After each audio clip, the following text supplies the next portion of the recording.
ಇದೀಗ ಜಾತಿ ಲೆಕ್ಕಾಚಾರ ಚಿಕ್ಕೋಡಿ ಅಖಾಡದಲ್ಲಿ ಲಿಂಗಾಯತರ ಪ್ರಾಬಲ್ಯ ಬಹಳ ದೊಡ್ಡದು, ಗೊತ್ತಿದೆ ಎಲ್ರಿಗೂ, ಅದರಲ್ಲಿ ಎರಡು ಮಾತಿಲ್ಲ. 4,10,000 SC/ST ಮತಗಳು 2,55,000, ಆಮೇಲೆ ಮುಸ್ಲಿಂ ಮತಗಳು 1,80,000, ಕುರುಬ ಮತಗಳು 1,70,000, ಮರಾಠ ಮತಗಳು 1,70,000. ಇಲ್ಲಿ ಮರಾಠ ಮತಗಳಿಗಾಗಿ ಭಾಳ ದೊಡ್ಡ ಫೈಟ್ ಆಗುತ್ತೆ.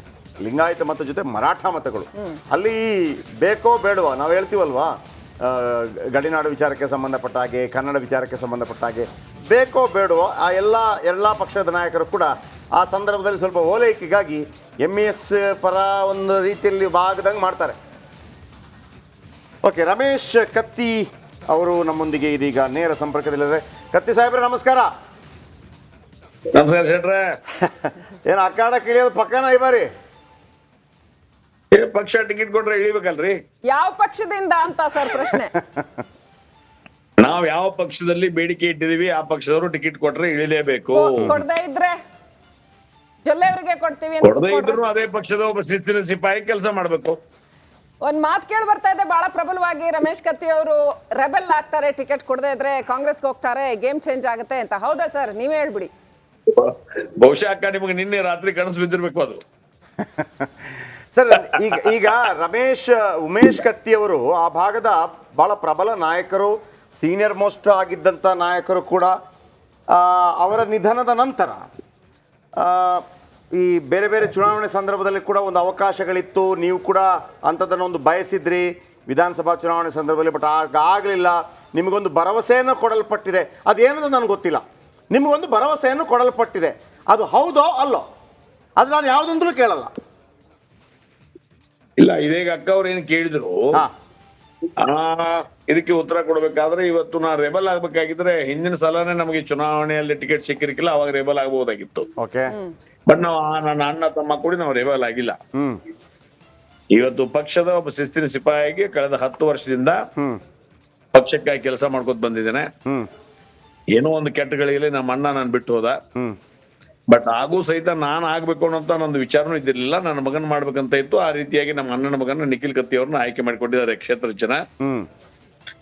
ಇವತ್ತಿಗೂ ನನಗೆ ಹಿಂದೆ ಯಾವುದೋ ಒಂದು ಕಾರಣಕ್ಕೆ ತಪ್ಪಿದೆ, ಇದು ನನಗೆ ಕೊಡ್ಬೇಕು ಅನ್ನೋಂತ ಒಂದು ವರಿಷ್ಠರಲ್ಲಿ, ದೇಶದ ವರಿಷ್ಠರಲ್ಲಿ, ರಾಜ್ಯದ ವರಿಷ್ಠರಲ್ಲಿ ನಾನು ವಿನಂತಿ ಮಾಡಿದ್ದೇನೆ. ಕೊಡ್ತಾರೆ ಅನ್ನೋಂತ ವಿಶ್ವಾಸ ಇದೆ. ಅದಕ್ಕಾಗಿ ಅವ್ರು ಕೊಟ್ರೆ ಈ ಸ್ಪರ್ಧೆ ಮಾಡ್ಬೇಕು, ಇಲ್ಲ ಆದ್ರೆ ಪಕ್ಷದ ಶಿಸ್ತಿನ ಸಿಪಾಯಿಯಾಗಿ ಅವರು. Ramesh Katti of course you are being very polite, ಸಂತೋಷ. ಆದ್ರೆ ಉಮೇಶ್ ಕತ್ತಿ ಅವರು ಇದ್ದಾಗ ಉತ್ತರ ಕರ್ನಾಟಕದ ಯಾವುದೇ ಸಮಸ್ಯೆ ಇರ್ಲಿ ಧೈರ್ಯವಾಗಿ ಬಂದು ಬಾಯಿ ಎತ್ತಾ ಇದ್ರು, ಧ್ವನಿ ಎತ್ತಾ ಇದ್ರು. ಅದಕ್ಕೆ ರೆಸ್ಪಾಂಡ್ ಮಾಡಿಲ್ಲ ಅಂದ್ರೆ ಬೇರೆ ಹೋಗ್ತೀವಿ ನಾವು ಅನ್ನೋ ಮಟ್ಟಕ್ಕೂ ಹೋಗ್ತಾ ಇದ್ರು, ಅವ್ರು ಮುಲಾಜೆ ನೋಡ್ತಾ ಇರ್ಲಿಲ್ಲ. ಸೊ ಈಗ ಅಂಥದ್ದೊಂದು ನಾಯಕತ್ವದ ಕೊರತೆ ಬಹಳ ಪ್ರಬಲವಾಗಿ ಉತ್ತರ ಕರ್ನಾಟಕದ ಅಭಿವೃದ್ಧಿಗೆ ಸಂಬಂಧಪಟ್ಟಗೆ ಕಾಣ್ತಾ ಇದೆ. ನೀವು ಹೇಳ್ತಾ ಇರೋ ನಿಮ್ಮ ಪಕ್ಷ ಅಥವಾ ನಿಮ್ಮ ಸಂಸದರು ಕಳೆದ 5 ವರ್ಷದಿಂದ ಅಲ್ಲಿ ಏನೂ ಮಾಡಿಲ್ಲ, ಅಲ್ಲಿ ಹೆಚ್ಚಿನ ಯಾವ ದೊಡ್ಡ ಯೋಜನೆಗಳನ್ನ ತರಲಿಲ್ಲ, ಏತ ನೀರಾವರಿ ಯೋಜನೆಗಳಾಗಬೇಕಾಗಿತ್ತು ಆಗ್ಲಿಲ್ಲ. ಇದು ಚಿಕ್ಕೋಡಿ ಪ್ರತ್ಯೇಕ ಜಿಲ್ಲೆ ಹೋರಾಟ ಅಲ್ಲೇ ನಿದ್ದೆ ಮಾಡ್ತಾ ಬಿದ್ಕೊಂಡಿದೆ. ಅಲ್ಲಿ ಸರ್ಕಾರಿ ಕಚೇರಿಗಳಿಗೆ ಸ್ವಂತ ಕಟ್ಟಡ ಇಲ್ಲ. ಆಮೇಲೆ ಗಡಿ ಭಾಗದ ಸಮಸ್ಯೆಗಳಂತೂ ನಿಮಗೆ ಗೊತ್ತೇ ಇದಾವೆ, ಬೇಕಾದಷ್ಟು ಲಿಸ್ಟ್ ಇದೆ. ಸೊ ಈಗ ನೀವ್ ಏನು ಮಾಡಿದ್ದೀರಿ ಅಥವಾ ಮಾಡ್ತೀರಿ, ಅಥವಾ ನಿಮ್ ಪಕ್ಷಕ್ಕಲ್ಲಿ ಗ್ರೌಂಡೇ ಇಲ್ಲ ಹಂಗ್ ನೋಡಕ್ ಹೋದ್ರೆ, ಅಲ್ಲಿ ಮೋದಿ ಅಲೆ ಬಿಟ್ರೆ, ಮೋದಿ ಮೋದಿ ಮೋದಿ ಜಪ ಮಾಡೋದು ಬಿಟ್ರೆ ಅಲ್ಲಿ ನಿಮ್ ಪಕ್ಷ ಕೆಲಸ ಮಾಡಿಲ್ಲ ಅಂತ. ಅಲ್ಲ, ಈಗಾಗ್ಲೇ ತಮ್ಗೆ ತಾವೇನ್ ಹೇಳಿದ್ರಿ, ಉಮೇಶ್ ಕತ್ತಿ ಅವರು ತೀರಿ ಹೋದ ನಂತರ ಅಲ್ಲಿ ಒಂದು ಪ್ರಬಲ ಧ್ವನಿ ಮರಿ ಆಯ್ತು ಅನ್ನೋ ಮಾತನ್ನ ತಾವ್ ಹೇಳಿದ್ರಿ. ಈಗ ನಮ್ಮ ಅಣ್ಣನ ಕೈಯಲ್ಲಿ ಬ್ಯಾಟ್ ಇತ್ತು, ಬ್ಯಾಟ್ ಇದ್ರೆ 6 ಹೊಡಿಬಹುದು, 4 ಹೊಡಿಬಹುದು. ಬ್ಯಾಟೇ ಇಲ್ಲಂದ್ರೆ ನಾನೇನ್ ಮಾಡಕ್ಕಾಗತ್ತೆ? ಅದಕ್ಕೆ ಆ ಬ್ಯಾಟನ್ನು ಕೊಡ್ರಿ ಅಂತ ನಾನು ಪಕ್ಷದ ವರಿಷ್ಠರಿಗೆ ನಾ ವಿನಂತಿಯನ್ನು ಮಾಡ್ತಾ ಇದ್ದೀನಿ. ಪಕ್ಷದ ಅಲ್ಲಿ ಗೆದ್ದು ಬರೋ ಸಲುವಾಗಿ, ಅಲ್ಲಿರ್ತಕ್ಕಂಥ ಸಮಸ್ಯೆಗಳನ್ನ ದೂರ ಮಾಡೋ ಸಲುವಾಗಿ, ಮತ್ತು ಇದೀಗ ಅಕ್ಕವ್ರು ಏನ್ ಹೇಳಿದ್ರು ಅಲ್ಲಿ ಏನೇನ 5 ವರ್ಷದಲ್ಲಿ ಏನೇ ಆಗಿದೆ ಅನ್ನೋದ್ರ ಬಗ್ಗೆ, ಅದು ನನ್ನ ಅಭಿಪ್ರಾಯ ಅಲ್ಲ, ಅದು ಜನರದಿರ್ಬೋದು, ನನಗೆ ಗೊತ್ತಿಲ್ಲ ಅದ್ರ ಬಗ್ಗೆ.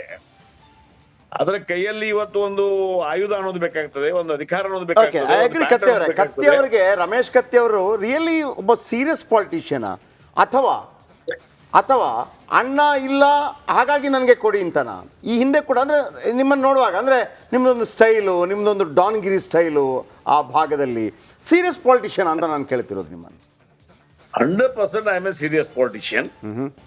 ಬಟ್ 100% ಸೀರಿಯಸ್ ಪಾಲಿಟಿಷಿಯನ್ ಅಂದ್ರೆ ಹೆಂಡತಿ ಮುಂದೆ ಹೋಗಿನೂ ಸೀರಿಯಸ್ ಇರಕ್ ಆಗಲ್ಲ, ಅಥವಾ ಮಕ್ಕಳ ಮುಂದೆನೂ ಸೀರಿಯಸ್ ಇರಕ್ ಆಗಲ್ಲ. ಎಲ್ಲಿ ಸೀರಿಯಸ್ ಇರ್ಬೇಕು ಅಲ್ಲಿ ಸೀರಿಯಸ್ ಇರ್ತೀನಿ.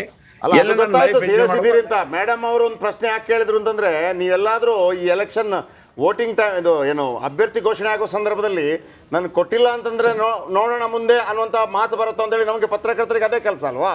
ಆದ್ರೆ ಎಷ್ಟು ಸೀರಿಯಸ್ ಆಗಿದ್ರಿಂದ ಗೊತ್ತಾಯ್ತು ನಮಗೆ ಅಂತ. ಸರಿ ಅಲ್ಲ, ತಮ್ಮದಿರ್ಬೋದು, ಬಟ್ ಆ ಮನದ ಆ ರೀತಿಯಾಗಿರ್ತಕ್ಕಂಥ ವಿಚಾರ ನನ್ನ ತಲೆಯಲ್ಲಿ if you are a serious politician like Umesh Katti, if you are a serious politician like Umesh Katti, ನೀವು ಟಿಕೆಟ್ ಸಿಗದೇ ಇದ್ರು, ಬ್ಯಾಟ್ ಇಲ್ಲದೆ ಇದ್ರು, ಸ್ವತಃ ಬ್ಯಾಟ್ ಕೈಯಿಂದ ದುಡ್ಡು ಹಾಕಿ ಮಾಡ್ಕೊಂಡು ಅಭಿವೃದ್ಧಿ ಮಾಡ್ತೇನೆ ಅಂತ ಹೇಳ್ಬೇಕು. ಅಧಿಕಾರ ಕೊಟ್ರು ಮಾತ್ರ ಕೆಲಸ ಮಾಡ್ತೀನಿ ಅಂತಲ್ಲ ಹೇಳೋದು, ಏನೇ ಇದ್ರು ಕೆಲಸ ಮಾಡೇ ಮಾಡ್ತೀನಿ ಅಂತ ಹೇಳ್ಬೇಕು ಅಲ್ವಾ?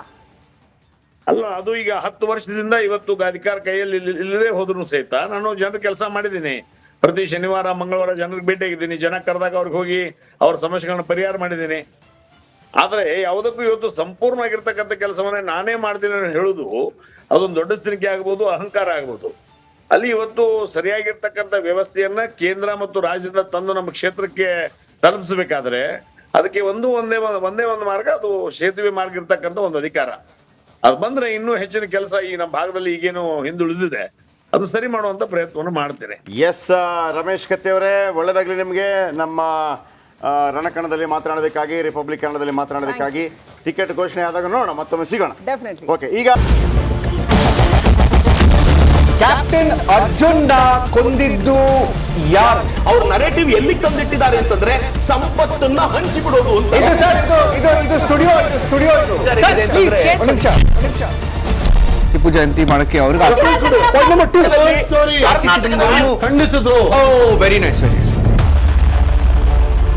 ಯಾರು ತಪ್ಪು ಮಾಡಿರೋದಿಲ್ಲಿ? ಓಲೈಕೆ ಹೇಳಿಕೆ ಇದು ಅಂತ ಹೇಳಿ ಯಾಕೆ ಪರಿಗಣಿಸಬಾರದು? ಕಿಚ್ಚಕ್ಕಲ್ಲ ಇದು ವೇದಿಕೆ. ಇದು ಫೋಟೋ ಎಲ್ಲರದು ಒಂದು ಟೈಮ್. ನಿಮ್ಮ ಸಮಯ ಮುಗಿದಿದೆ. ಅವ್ರು ಹೇಳಕ್ಕಿಂತ ಮುಂಚೆನೆ ಹೇಗೆ ಪ್ರತಾಪ್ ಸಿಂಹ ಪಾಸ್ ಕೊಟ್ಟಿದಂತ ಆಗ್ಲಿ ಡಿಕ್ಲೇರ್ ಆಗೋಗಿತ್ತು ಅಂತ ನನಗೊಂದು ಡೌಟ್ ಬಂತು. ಸಾಕು ನಿಲ್ಸಿ. ಕೆಟ್ಟ ಪದ ಬಳಕೆ ಕಾಂಪಿಟೇಷನ್ ಇಟ್ಟಿಲ್ಲ ನಾವಿಲ್ಲಿ.